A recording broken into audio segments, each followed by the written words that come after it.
Etong pagsasalita nga po, no, pinutol na po ang katahimikan ni Inday Sara Duterte, no? Eh, dun sa interview, G na G talaga sila, mga kababayan. Lahat sila na G, no? Sa isang taon na sila ay pabanat ng pabanat, banat ng banat sa first couple. O ngayon, isang oras, wala pa, kada isa sa kanila, wala pang 2 minuto yata yung sagot. G na silang lahat, mga bossing.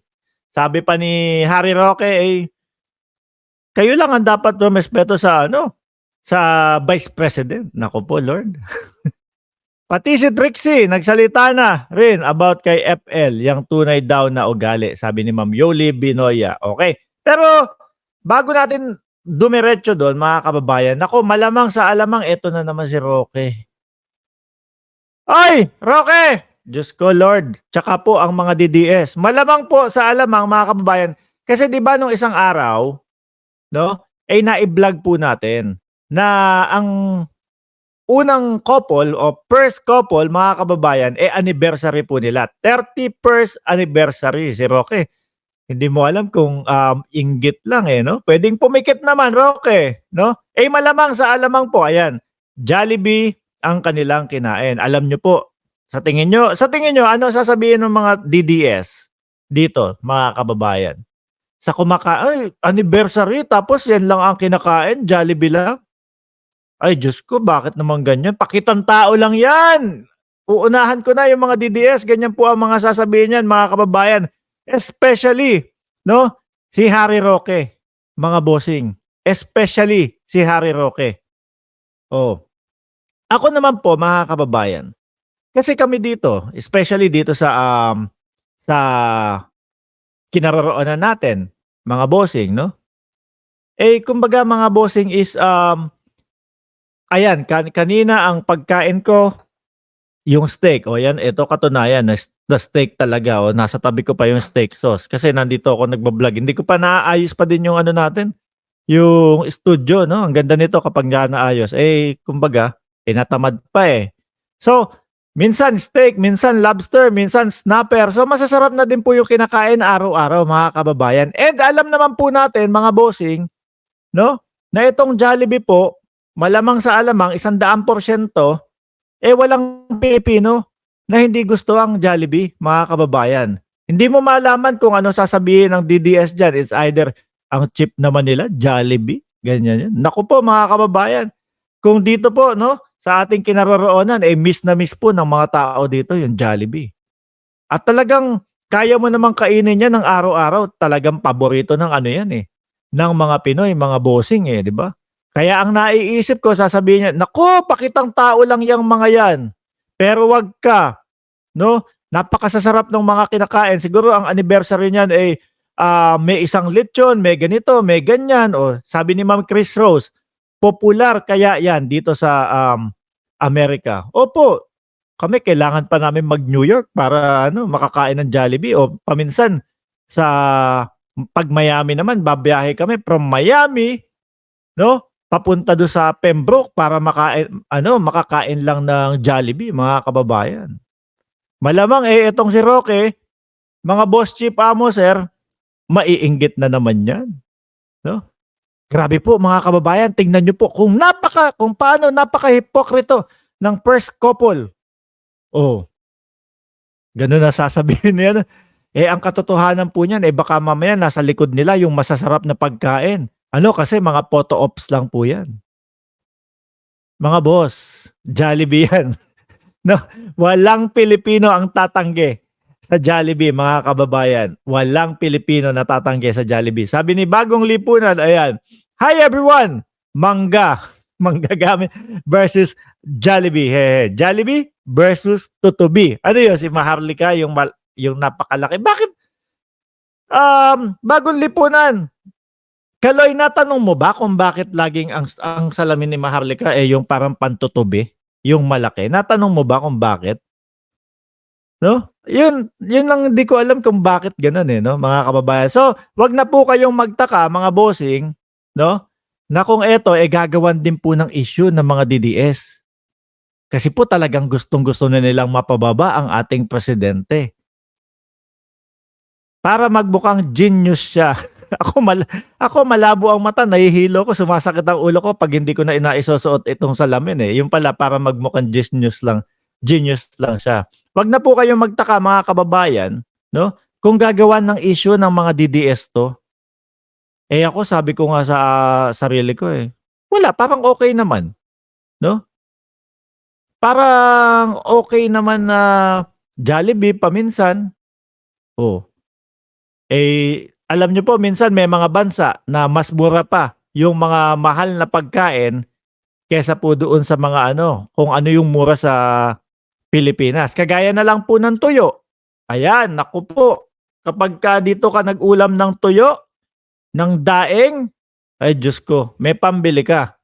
5 piraso o siguro mga 7 pirasong tuyo, $10 mga kababayan.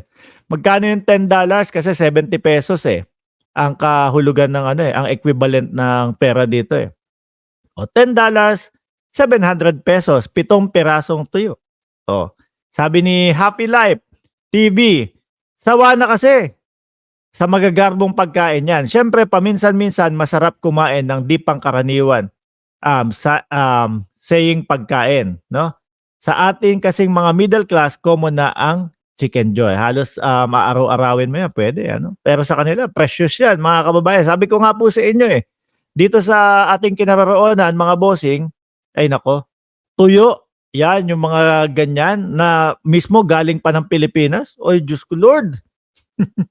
Tuyo tapos magsasangag ka 'no, garlic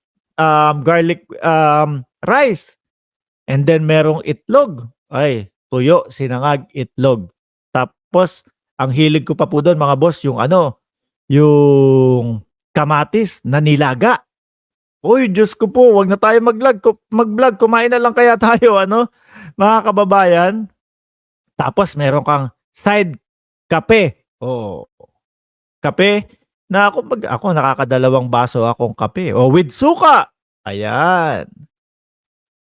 Kaya po ako mga kababayan, naniniwala po ako dito na ganito nila, sinelebrate 'no, yung kanilang anniversary, mga bossing. Kung sakali man na anniversary ito, 'no, kasi sakto ang paglabas nitong, picture na 'to, nun nga nung 31st anniversary nila, mga kababayan, 'no. Kaya 'wag po kayong maniniwala doon sa mga DDS na sasabihin, photo ops lang 'yan, eh. Nagpapakunyari na ano, na ganyan lang ang kinakain nila. 'Wag po kayong maniniwala dun. Sila, eh, ma-issue lang po mga bossing. Palibhasa, eh, yung mga love life nila, ay naku, yung mga love life nila ewan ko na lang po 'no, baka ano tawag dun, malungkot yung kanilang love life, oh, 'di ba? So sabi dito ni Simeon, "Ano sa tingin sa Jollibee, for iyan ang pinakasikat na restaurant sa buong mundo. Engot na lang ang taong magmamaliit sa restaurant na ito." Masarap po talaga kasi, 'no? Sabi ko nga po, eh, 'no, meron akong mga nakikitang mga vloggers na mga kumbaga ano na, amboy yung mga ganyan, sa Amerika na lumaki, sa Amerika na nagkaisip, sa Amerika na pinanganak. Sila nakakakain sila nung Jollibee dahil sa mga parents nila, mga kababayan. Kaya napapasok sila, alam nila. Eh, siyempre kapagka ikaw po mga bossing, bago sa paningin mo or kumbaga medyo kakaiba sa iyong paningin, kumbaga or ibang nasyon yung restaurant na yon, medyo alangan kang pumasok, eh. So ang ginagawa ng mga ibang, food vlogger 'no, diyan sa New York, kadalasan sa New York, eh, bibili sila ng napakalaking spaghetti, bibili sila ng Chicken Joy, bibili sila ng Sunday Special. Ay Diyos ko Lord! Kumain na lang po kaya tayo. Sabayan natin ang ating presidente at ang first lady. Boss Red, magandang, umaga sa iyo. 'No, bibili sila. Ipapatikim do sa mga sa mga nagdadaan sa New York, mga kababayan. Nagugustuhan po ng ibang lahi. Eh, tayo pa kaya pong Pinoy, mga kababayan. At the same time siguro ganito 'yan, siyempre ang Jollibee mga kababayan ano, alam niyo naman po pritong manok, mamantika alam niyo na 'no, hindi gano'n ka-healthy mga bossing. Alam naman po natin fast food hindi gano'n ka-healthy, 'di ba? So siguro nagiging precious sa ating first family o sa first couple Yung mga ganyang pagkain kasi naman bibihira lang silang makakain dahil baka bawal na din po sa kanila, mga kababayan. So, para ma-celebrate ng mas maayos ang ano, ang kanilang anniversary at mas masarap, Jollibee tayo, ganyan lang naman po. Ay, watching from Massachusetts pala si Sir Red. No, gabi na din pala diyaan sa inyo. Sabi ni Daisy Marie Ronquillo, inggit yung mga yan, boss. Eh, totoo naman po, mga kababayan. Biglang napabili ng Jollibee itong si Ma'am Chris Rose. Oh, bili nga ako ng Jollibee tomorrow. Biglang nag-crave. Oh. Inggit pikit daw, sabi ni Ma'am Tess. Oh, ha? Inggit pikit ka, Maharlika Hitad, ay baka yan si Maharlika ang mag-vlog niyan, mga kababayan.